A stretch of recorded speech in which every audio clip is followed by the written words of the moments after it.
बच्चों 10th class physics में आपका स्वागत है। हम जैसे आप साइंस सब्जेक्ट 9th क्लास में पढ़े हैं तो साइंस में जो है विज्ञान विषय में आप 3 टॉपिक पढ़ते थे। पहला जो टॉपिक पढ़ते थे फिजिक्स, दूसरा केमिस्ट्री और तीसरा जो है बायोलॉजी पढ़ते थे। तो ठीक उसी प्रकार जो है आप 10th क्लास में भी 3 टॉपिक पढ़ेंगे विज्ञान विषय में, फिजिक्स, केमिस्ट्री और बायोलॉजी। तो हम आपको जो है फिजिक्स के बारे में जानकारी देंगे। साइंस सब्जेक्ट का जो आपका टॉपिक फिजिक्स है, तो फिजिक्स में हम आपको कुछ जानकारी देंगे। तो सबसे पहले जो है हम फिजिक्स के सिलेबस के बारे में चर्चा करेंगे। तो फिजिक्स के सिलेबस जो है उसका जो सबसे पहला चैप्टर है वो है प्रकाश। प्रकाश को अंग्रेजी में लाइट कहते हैं, LIGHT, लाइट मीन्स होता है एक प्रकाश। तो प्रकाश एक विशेष प्रकार की ऊर्जा होती है जो हमारे दृष्टि ज्ञान को जागृत करती है। हम कह सकते हैं कि प्रकृति में जो भी वस्तुएं हैं वो हमको प्रकाश के कारण दिखाई दे रही हैं। अगर अंधेरा रहेगा तो हम किसी वस्तु को नहीं देख सकते हैं, तो प्रकाश हमारे दृष्टि ज्ञान को जागृत करता है। तो प्रकाश एक प्रकार की ऊर्जा है और इस ऊर्जा को हम एक समीकरण होता है E = mc², जिसको हम द्रव्यमान ऊर्जा समीकरण कहते हैं। तो इसमें C को हम वेलोसिटी ऑफ लाइट कहते हैं। तो प्रकाश एक विशेष प्रकार की ऊर्जा है जिसके कारण हम प्रकृति में सभी वस्तुओं को देखते हैं, या जो हमें हमारी देखने की क्षमता को जागृत करता है, हमारे दृष्टि ज्ञान को जागृत करता है। तो प्रकाश जो है वो किरणों के रूप में चलता है, एक सीधी रेखा में चलता है, और किरण को ही हम कहते हैं प्रकाशी किरण। प्रकाशी किरण हम कह सकते हैं कि प्रकाश जिस पथ पर चलता है उसके मार्ग को प्रकाशी किरण कहते हैं, और एक सीधी रेखा में चलता है। प्रकाश को चलने के लिए माध्यम की आवश्यकता नहीं होती। प्रकाश निर्वात में भी चलता है। निर्वात में प्रकाश की चाल 3 × 10⁸ मीटर प्रति सेकेंड। प्रकाश में आगे हम पढ़ेंगे परावर्तन का गुण होता है, प्रकाश में विवर्तन का गुण होता है, प्रकाश में अपवर्तन का गुण होता है, प्रकाश में ध्रुवण का गुण होता है। और जो आपको ज़्यादा डिटेल में नहीं पढ़ना है, जो आपके पाठ्यक्रम में दिया गया है, केवल 2 ही गुण दिए गए हैं। प्रकाश में परावर्तन का गुण होता है और प्रकाश में अपवर्तन का गुण होता है। तो यही 2 टॉपिक हमको मेन डिटेल में पढ़ने हैं, परावर्तन और अपवर्तन। तो हमको पता होना चाहिए कि प्रकाश एक सीधी रेखा में चलता है, प्रकाश निर्वात में भी चलता है। निर्वात में प्रकाश की चाल 3 × 10⁸ मीटर प्रति सेकेंड होती है, इसको हम वेलोसिटी ऑफ लाइट कहते हैं। और प्रकाश में परावर्तन का गुण होता है, प्रकाश में अपवर्तन का गुण होता है, और प्रकाश विद्युत चुंबकीय तरंगों के रूप में चलता है। आपको पता है 2 प्रकार की तरंगें होती हैं, यांत्रिक तरंगें और विद्युत चुंबकीय तरंगें। तो विद्युत चुंबकीय वे तरंगें होती हैं जिनको चलने के लिए माध्यम की आवश्यकता नहीं होती। ऐसी तरंगें जिनको चलने के लिए माध्यम की आवश्यकता नहीं होती उसे कहते हैं इलेक्ट्रोमैग्नेटिक वेव, विद्युत चुंबकीय तरंगें। तो प्रकाश जो है वो विद्युत चुंबकीय तरंगों के रूप में चलता है, और निर्वात में भी प्रकाश चलता है। निर्वात में प्रकाश की चाल 3 × 10⁸ मीटर प्रति सेकेंड होती है। तो आपको बताए थे कि हमको 2 ही प्रकार के गुण पढ़ने हैं। आपको पता है कि प्रकाश में परावर्तन का गुण होता है, अपवर्तन का गुण होता है, ध्रुवण का गुण होता है, विवर्तन का गुण होता है, व्यतिकरण का गुण होता है। पर आपको जो मेन पढ़ना है वो केवल 2 ही टॉपिक पढ़ना है। आपके सिलेबस में दिया गया है परावर्तन और अपवर्तन। तो हेडिंग डालेंगे प्रकाश का परावर्तन। प्रकाश का परावर्तन, रिफ्लेक्शन ऑफ लाइट, प्रकाश का परावर्तन। आपको बताए थे कि 2 ही गुण हैं जो आपके पाठ्यक्रम में हैं, वो है प्रकाश का परावर्तन। तो प्रकाश के परावर्तन में क्या कहते हैं कि जब प्रकाश की किरणें किसी एक माध्यम से चलकर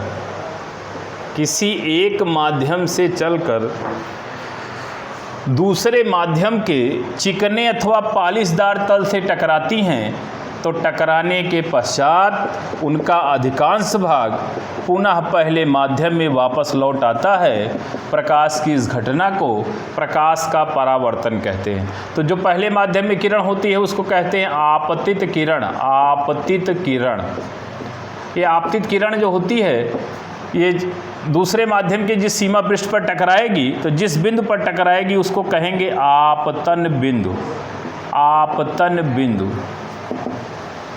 और टकराने के पश्चात जो किरण जो है पहले माध्यम में पुनः वापस लौटेगी उसको कहेंगे परावर्तित किरण, परावर्तित किरण।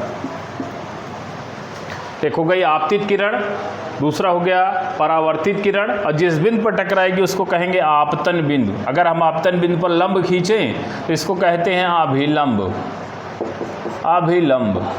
आपतित किरण और अभिलंब के बीच जो कोण बनता है उसको कहते हैं आपतन कोण। आपतन कोण को इंसिडेंट एंगल कहते हैं, इसे आई से प्रदर्शित करते हैं। इसी प्रकार अभिलंब और परावर्तित किरण के बीच जो कोण बनेगा उसको परावर्तन कोण कहेंगे, रिफ्लेक्टेड एंगल। इसको आर से प्रदर्शित करेंगे, इसको कहेंगे परावर्तन कोण, परावर्तन कोण। एक बार फिर से परावर्तन की परिभाषा कि जब प्रकाश की किरणें किसी एक माध्यम से चलकर दूसरे माध्यम के चिकने अथवा पालिशदार तल से टकराती हैं तो टकराने के पश्चात उनका अधिकांश भाग पुनः पहले माध्यम को वापस लौट आता है। प्रकाश की इस घटना को प्रकाश का परावर्तन कहते हैं। और हम आगे समझेंगे कि परावर्तन संबंधी दो नियम होते हैं। परावर्तन संबंधी मुख्य दो नियम होते हैं, जिसमें पहला नियम बताया जाता है कि आपतित किरण, आपतित किरण कामा परावर्तित किरण, परावर्तित किरण तथा आपतन बिंदु पर खींचा गया अभिलंब, तथा आपतन बिंदु पर खींचा गया अभिलंब जो है वो तीनों एक ही तल पर होने चाहिए, तीनों एक ही तल पर होने चाहिए। और दूसरा नियम बताया जाता है कि आपतन कोण का मान, आपतन कोण का मान परावर्तन कोण के मान के बराबर होता है। लिखते हैं आपतन कोण बराबर परावर्तन कोण, एंगल आई बराबर एंगल आर।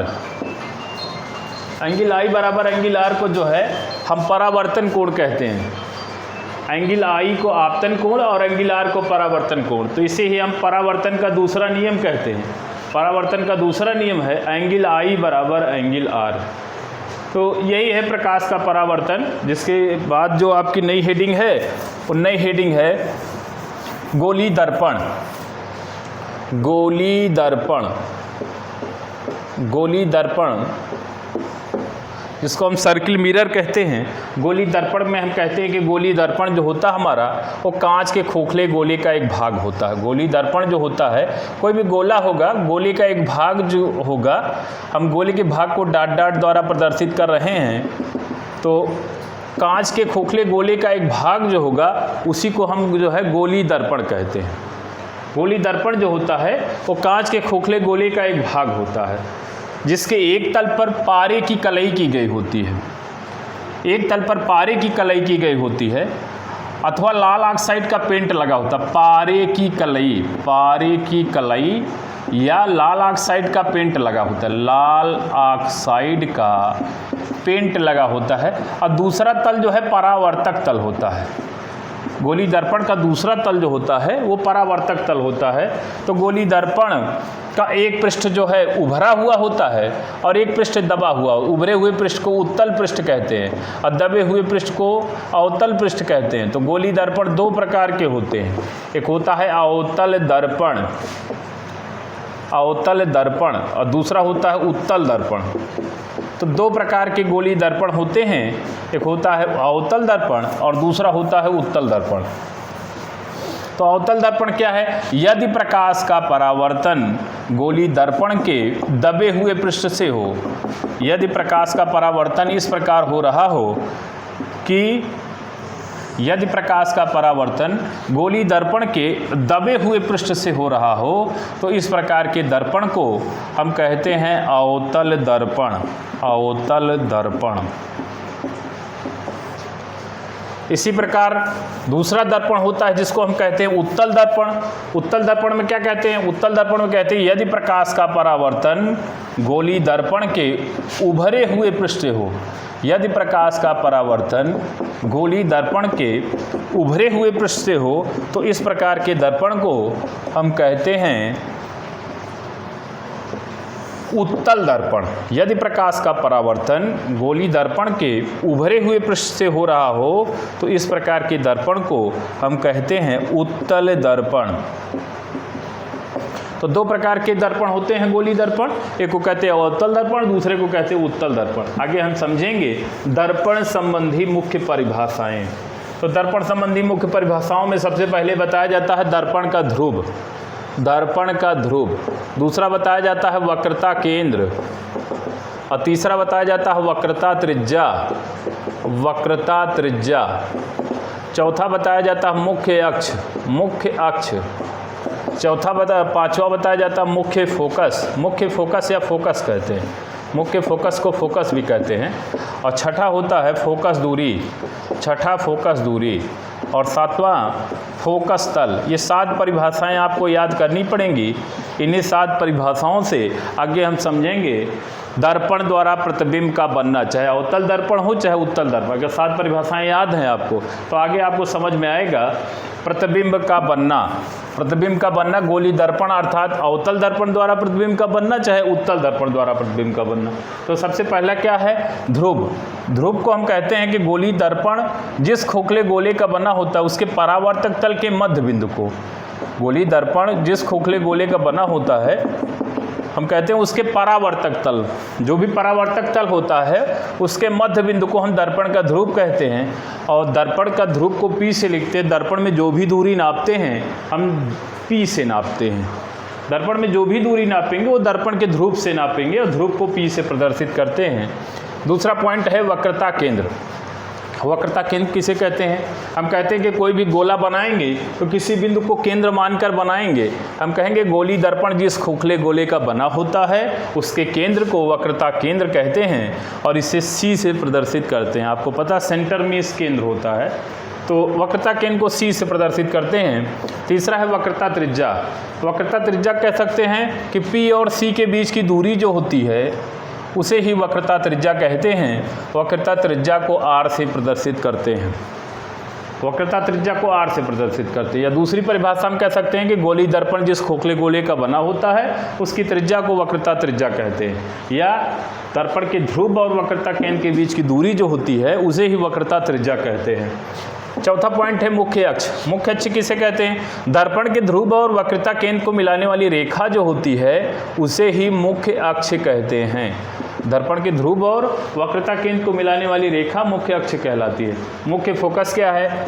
मुख्य फोकस है कि मुख्य अक्ष के समांतर चलने वाली प्रकाश की किरणें दर्पण से परावर्तित होकर मुख्य अक्ष के जिस बिंदु से होकर जाती हैं, एक बार फिर से, मुख्य अक्ष के समांतर चलने वाली किरणें, मुख्य अक्ष के समांतर चलने वाली किरणें दर्पण से परावर्तित होकर मुख्य अक्ष के जिस बिंदु से होकर जाती हैं उसे ही फोकस अथवा मुख्य फोकस कहते हैं।